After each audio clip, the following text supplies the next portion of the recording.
Happy Thanksgiving to everyone. Thank you guys so much for all the support on behalf of the entire CK family, Basketball Zone family.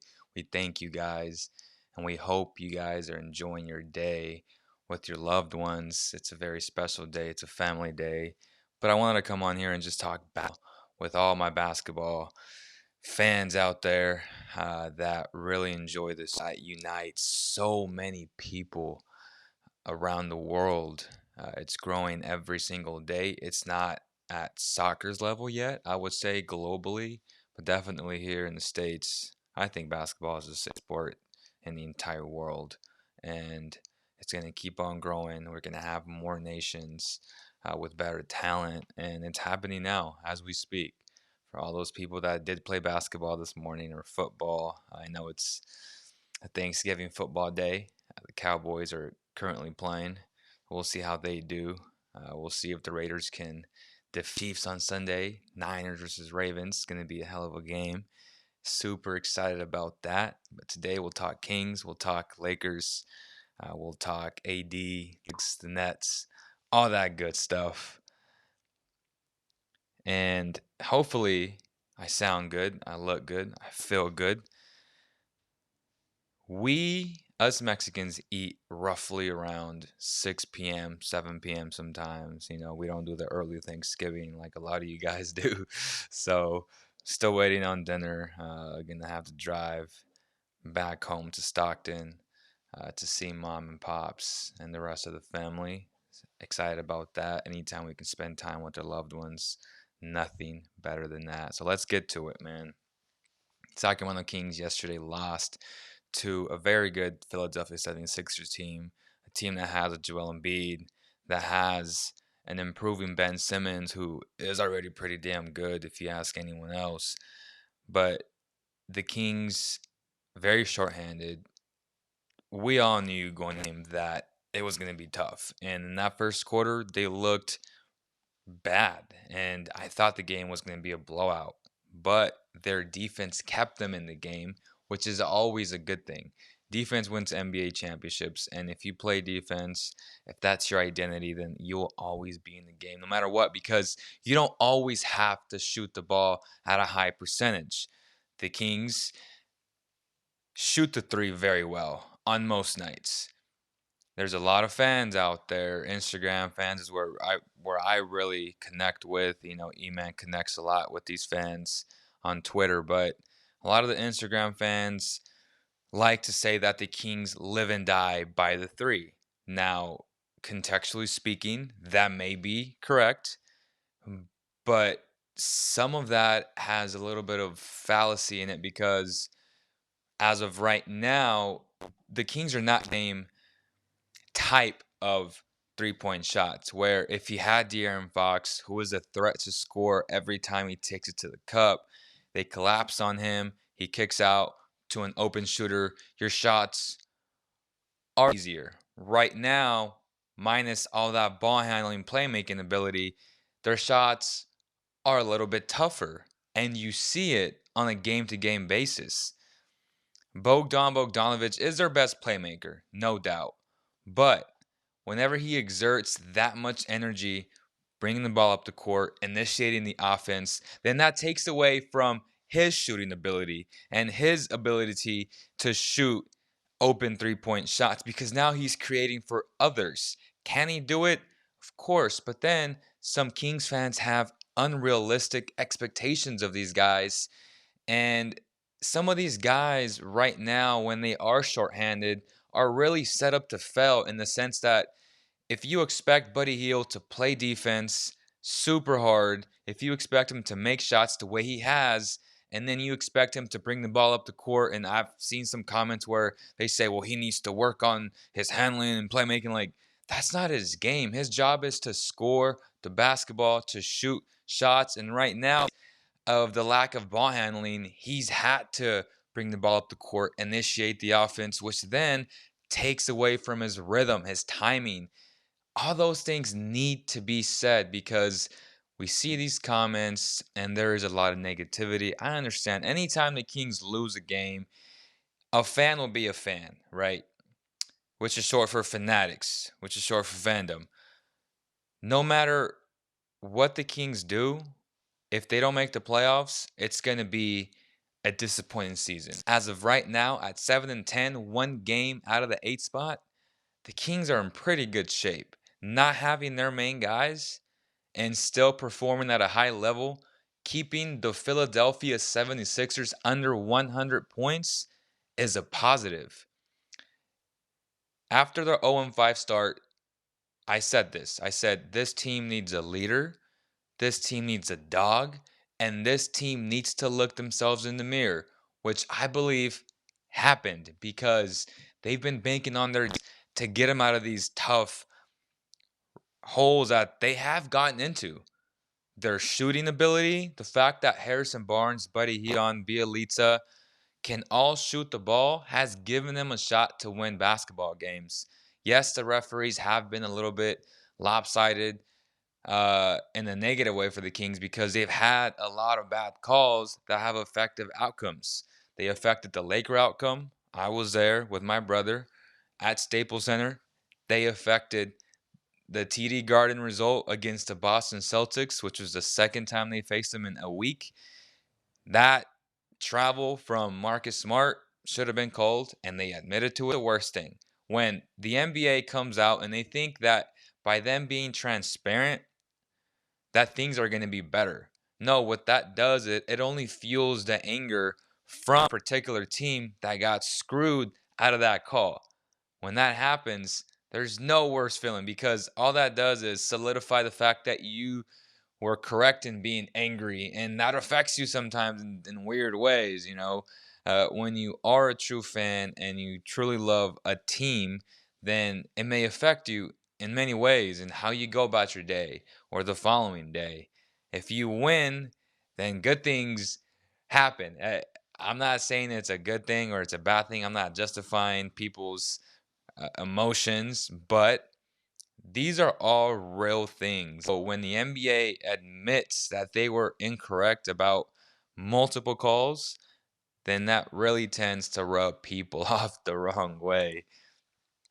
Last night, before I talk about other King stuff, and I'll get into some statistics about that, AD returned to New Orleans, puts up 41 points. Kemba Walker against the Brooklyn Nets puts up 39 in his return after getting his neck injured. That was pretty crazy to watch. And then Kyrie not playing, the fans booing him. As an NBA fan, you can't wait to watch him return because last night AD got booed and he put up 41. And there wasn't a soul in that arena that could stop the man from getting his and then willing his team to win the game because the Pelicans gave up that game. AD came up with a huge steal down the stretch. He was just way too much to contain. And the Lakers are looking really good. Now, they have the best record as of today, but I still wouldn't consider them the best team because, in my opinion, the best team is the LA Clippers. When it's all said and done, if the LA Clippers can stay healthy, they're going to win the NBA championship. They're a complete team from top to bottom. They have playmakers on every position, it seems like. The fact that Lou Williams, Paul George, and Kawhi Leonard can all get you a bucket. I mean, there's guys, and any guy in the NBA could get you a bucket, but when you ask for consistency, those three guys right there can create for others, can create for themselves, and will really make it tough on the opposing defense. For that reason alone, when you compare that with what the Lakers have, which is one really amazing playmaker in LeBron James, who is pretty close to father time. I know it's been about, I don't know, 20 games. He's going to look fresh. That's common sense. Every player at the early stages of an NBA season looks fresh. LeBron is no different. He had a lot of time to get ready. He didn't make the playoffs last season. He didn't attend Team USA. So he had time to feel good, look good, which he has. I want to see LeBron James game 60. What's he going to look like? Those are the questions. Actually, those are the concerns when it comes to the Lakers for me, which is why I wouldn't crown them as the best team in the NBA right now. I have the Nuggets over the Lakers, believe it or not. I think the Nuggets from top to bottom are a better team. They have very willing defenders who could guard LeBron James.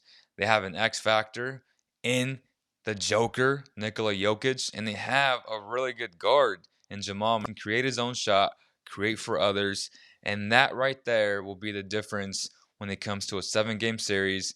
And depending on who gets home court advantage, then I can see the team who has home court win the series. So as of today, unless the Lakers get a guy like Andre Iguodala, who is a playmaker, defender, just overall very good basketball player, who will be very fresh, by the way, when the playoffs do come, then that's where I see the Lakers trumping the Denver Nuggets. But as of today, I got the Clippers, Nuggets, Lakers, and then it's everybody else.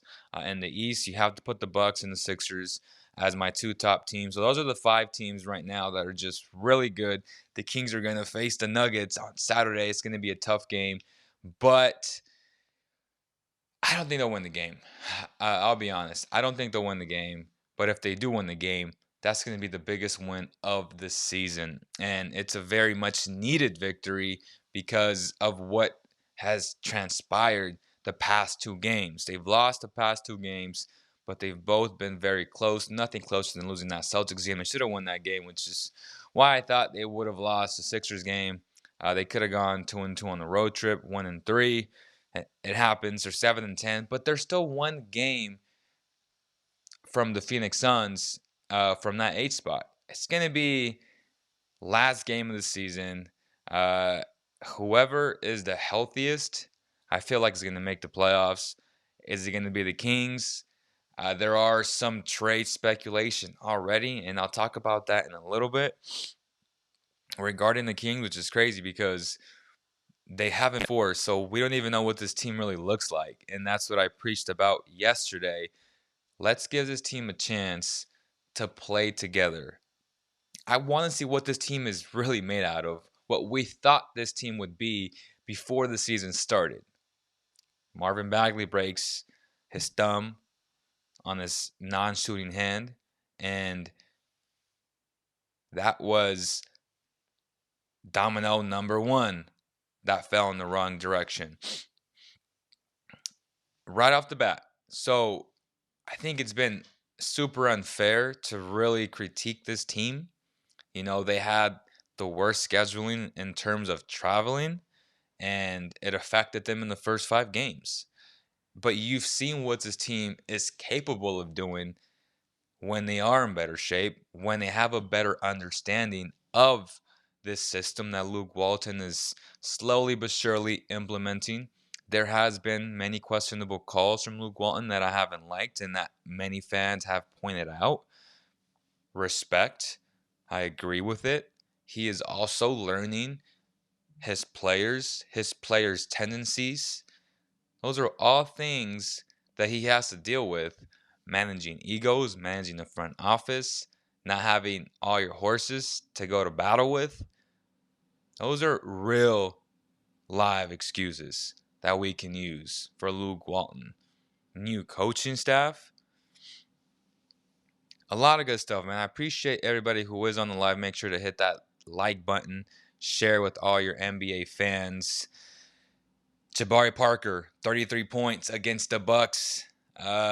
That's nice, man. Anytime a guy who's had so many injuries, so many surgeries like Jabari Parker, number 2 pick from Duke, come out, he's beginning to fit them again, to find himself as a player, which again goes back to Harry Giles, and we'll get into that in a little bit. But this takes years, man. This takes time to come back from so many detrimental injuries. That takes a toll on your confidence. That takes a toll on your body. It's easy. So many fans want to say, oh, he's healthy, he's medically cleared. But what you don't understand from an athlete's perspective is that it takes time mentally, spiritually. It's not easy. When you're 19 years old and you have 3 major knee surgeries as a kid, not being fully mature yet, how do you expect someone to come back so fast? This is a process. It takes time. It's taken Jabari years Now, I get it. There's a recency bias from NBA fans, from sports fans. What have you done for me lately? Is what most fans will ask from that athlete. So, from a fan's perspective, I get it, but I don't justify it because all these things take time. Injuries are so tough. I tore ligaments in my ankle 5 months ago, and I'm still not 100%. The same injury that De'Aaron Fox is having. Now, Fox will most likely recover a lot faster than me because he has the best doctors in the world. People in him 24/7. He's a lot younger than me, about 5 years, I think. So he's going to heal faster. But if you ask him, it's the most painful injury he's ever had to experience in his life. Some doctors say you should have broke it. That way the bones heal better. Because when you have torn ligaments, it's going to nag you for a long time. It's tough. It's tough. Don't know how it happened. Still don't know that, I'll be honest. It doesn't matter because at the end of the day, we need Fox to fully recover. And even when he comes back, I feel like he won't be 100% because these ligaments don't attach themselves right away. It takes some time, and you're going to see it. Now, the Kings aren't running and gunning the way they were last year, so that could help De'Aaron Fox and not having to push the pace as much because they're focusing on running more of a half-court offense, shoot a lot of threes. Still not where I want them to be in terms of a free-flow offense, better ball movement. There's still a lot of dribble, dribble, dribble, dribble, and a lot of it has to do with Corey Joseph not being able to score the ball consistently. He dribbles a lot. Yes, he does get his teammates into good positions at times, but I still would rather have Yogi Ferrell play those minutes. I understand that Corey Joseph is just really good on defense, and Yogi Ferrell, even though a lot of people may say he's not good on defense, I feel like he stays in front of the person. He's not as tall or as lanky as Corey Joseph, but at times he draws charges because he's so fast and he predicts where you're going to go. So then that creates charges.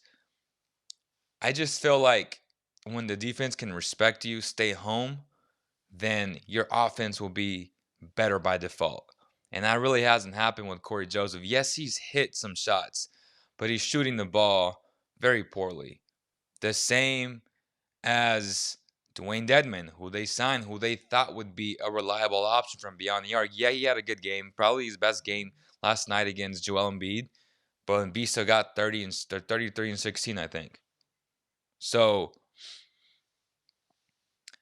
the Kings hit a home run with Holmes, who is averaging 8 boards a game, 11 points a game, 1.5 blocks, shooting 64% from the field, who's playing exceptional defense, who's playing very good pick and roll defense. I love what I'm seeing from Richaun Holmes, who has been a journeyman, who has played through a lot of adversity, came from a small school. He's a beast. He is the definition of a beast. Guy who works extremely hard, who wears his emotions on his sleeve, who leaves it out 1,000% every time on the floor. Those are the type of guys that you want to go to battle with. Those are the type of guys that help you win basketball games. Richaun Holmes is a major factor in all 7 victories for the Sacramento Kings. Buddy Hield, 20.5 points per game. It's going up, 33 minutes a game. Again, his PER is 14.6. It's not bad. Holmes leads the team at 19.41. Why? Because his impact is just really big. Richaun Holmes has just been such a great surprise for the Kings and such a home run from Vlade and his front office. Really nice to see. Dwayne Dedman's been the complete opposite. Has been what you thought would be a home run, but hasn't been. But it's evened out with homes. So you got to take the good with the bad always. Trevor Ariza in 11 games was bad. His PER was a 6.8. Harrison Barnes has been Mr. Steady, 16 points a game, 34.5, versatile, has played all 17 games, is averaging 5 boards, so 16, 5, 2 assists, 1.3 turnovers a game. It happens. So his PER 16.52. Harrison Barnes is Mr. Steady, Mr. Reliable. When the game gets close, Luke Walton has enough trust in his championship pedigree to make the right play. He's the best guy on this roster to draw fouls. Now the team as a whole isn't drawing enough fouls. And I get it. But when your lead horse, who is best at that, and De'Aaron Fox is not playing, what do you expect to happen? Is the better question. This isn't rocket science. Last night, the discrepancy between free throws was immense. But you also don't have Joel Embiid, who is always a leader amongst free throws because of how creative he is when he takes it to the rack. Both he and Harrison Barnes understand how to draw contact, put the arms down, make someone swipe, boom, go up. It's an automatic call every single time. So, how do you perfect the art of drawing fouls? You work on it all summer long. You really can't do it during the season because there's other things you have to, like this scouting report, watching other players' tendencies. How can you take away certain things from certain players on certain nights? So you can only do so much during the season, knowing your own playbook, knowing your own plays. So those are things that you work on during the summer. How is everybody doing, man? I appreciate everybody that's on. Edward says, yeah, most Americans don't understand that a professional league is by far better than college. I'm assuming you guys are talking about European against NCAA basketball. I haven't really looked at the comment as of yet, which I will. But going back to Bogdan and those rumors, there don't know how much truth there is to this. Danilo Gallinari, the centerpiece of a trade, going to Sac, and Bogdan being the centerpiece of the Kings trade is interesting, but I wouldn't accept it on the fact that Gallinari has been injured his entire career. A guy who is not reliable when you most need him to be on the floor. He is very talented, so good on the floor when he is healthy. But when he is healthy is a scary thing to say because this team's already down 2 starters. Now, with that said, the Thunder with a Bogdan would be really good because you put Bogdan, you put Shea Alexander, Chris Paul. That's a very talented 3-guard lineup. Gallinari, Harrison Barnes, would that work? Absolutely, that would work. But again, as of today, if I was in position to make that trade happen or not, then I would go with the no because I trust Bogdan to be out there from a reliability standpoint. And I just feel like the fact that he can initiate your offense as a point guard, not as a point forward, which Gallinari could do in the mid post, pass. He's a better version of Bielitsa, a more athletic version than Bielitsa. So when you have that type of player and you have to give up, again, going back to trades, which I've told you guys plenty of times, if you want a good player, you got to give a good player in return because teams are not stupid. This isn't NBA 2K. So would I make that trade? I wouldn't, on the fact that when you don't have a De'Aaron Fox, you have a guy like Bogdan who you can rely on to initiate your offense, play others, and score. Gallinari can do it in a different way, the way that the Kings need as of right now. Bogdan fits better. Now, if you told me, okay, we're going to add Gallinari without giving up Bogdan, and I'd be like, oh, duh. But how do you do that? You don't do that because unless the Thunder are willing to give up Steven Adams to create cap space, and as of today, I don't know if they've given up on the playoffs because teams are below 500, and it seems like the 7th, 8th spot will be wide open all season long. And as of today, that Thunder team isn't bad at all. Like, they have a good roster to make it to the playoffs. Anytime you have a healthy, in shape Chris Paul, he'll give you a shot to make the playoffs. So, there were early speculation that they wanted to give up Steven Adams, but when they saw their team play and they saw the cohesive unit, they were like, well, man, we could win NBA games this year. The West is tough, but anybody can beat anybody on any given night. Just the way it is. These teams are really talented this season. The NBA has balance again. Even the Lakers, who are, I think, 16-2 or 16-3, they've had so many games that could have gone the other way and should have gone the other way. So there isn't this dominance from anyone. The Clippers may be the only team who could potentially dominate teams, but they haven't been healthy. We've had about 3-4 games with PG and the Claw together. And even then, now they're missing Landry Shamet. So that team has been ridiculed with injuries all season long, and they're still amongst the best teams in the West because they're that talented. They're super well coached by Doc Rivers.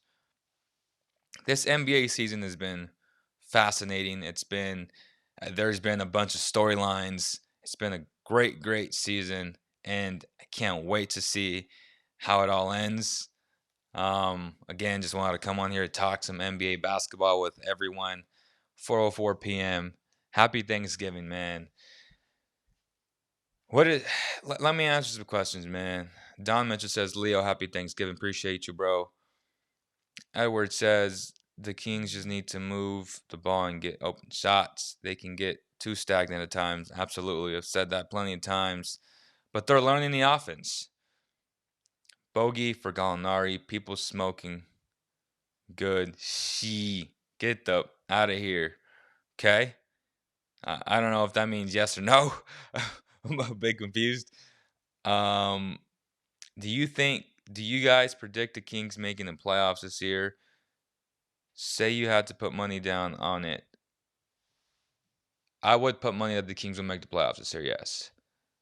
Today, knowing what I know today, knowing that 2 starters potentially could come back and bolster your team, I would bet on that.